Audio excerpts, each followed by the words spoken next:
To restate my opponent's proposition, she states that the restrictions on the use of steroids for the purpose of enhancing athletic performance should be removed.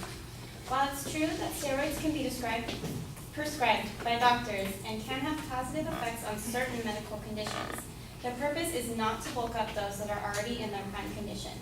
Doctors are legally not allowed to prescribe steroids to enhance athletic performance.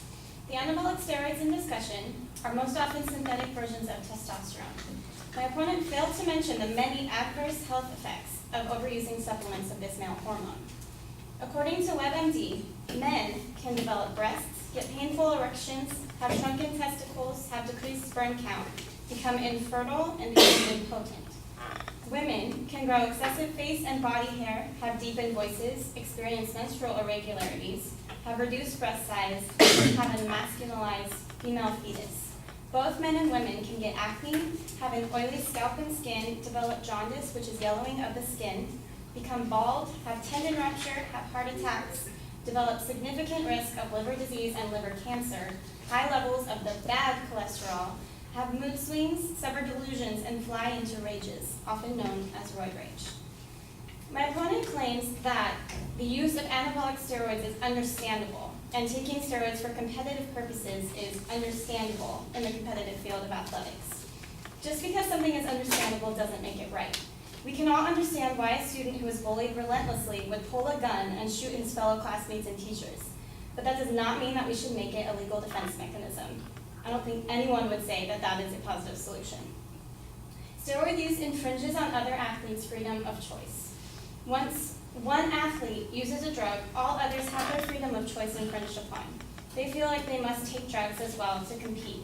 This leads to the overuse of steroids and a vicious cycle of trying to beat each other. Steroid use also undermines the central philosophy of sports. Sports are to celebrate the natural achievements of humans at their peak. When drugs are involved, it no longer is a sport, but a spectacle. And spectacles are only designed to amaze. It doesn't even have to be a human achievement. Excelling in sports when using steroids is no longer a physical achievement, but a chemical achievement.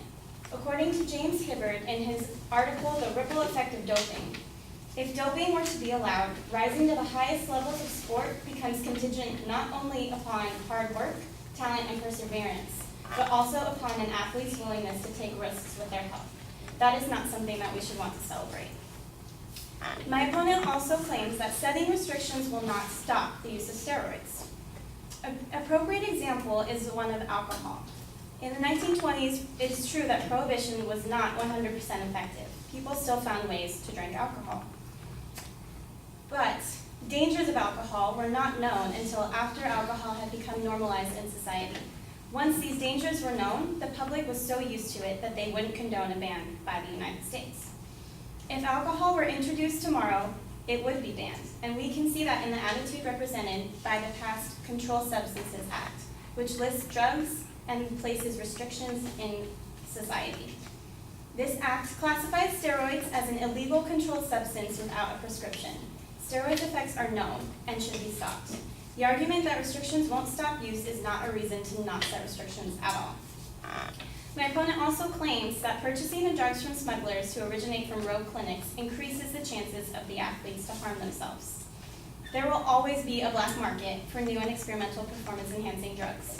Athletes will always want a one-up on the competition.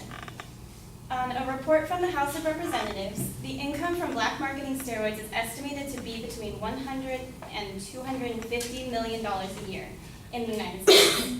Legalization is therefore unlikely to result in large health benefits, as the competitiveness of sport will always result in athletes being willing to take a risk and search for the upper hand.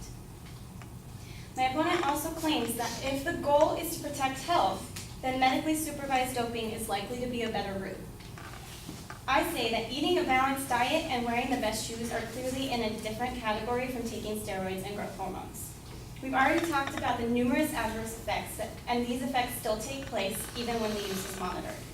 According to the National Institute on Drug Abuse, recreational drug users take 10 to 100 times the recommended therapeutic dosages.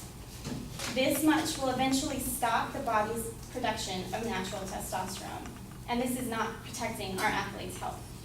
Often, abusers of steroids will even turn to other drugs to alleviate their side effects. WebMD reported of a study done of 227 men admitted to a treatment center for addiction to heroin or other opioids. 9.3% claimed that they had abused anabolic steroids before turning to any other illicit drug. And of those 9.3%, 86% first used these illicit drugs to counteract insomnia and irritability resulting from the anabolic steroids. Our goal should be to preserve the spirit of fair play and unaided competition. This is the goal of true sportsmanship. People want to revel at others' natural abilities, not their chemical imbalance. Winning is for a day, but honesty, fair play, and being a good sport lasts for a lifetime. Using steroids will never make someone a winner. An athlete might win a competition or two through the use of the drug, but they risk losing their eligibility, their self-respect, their health, and very possibly their life. Athletes must understand that the gains in size, strength, and speed without the use of performance-enhancing drugs might take longer, but they will also last longer and have no adverse effects.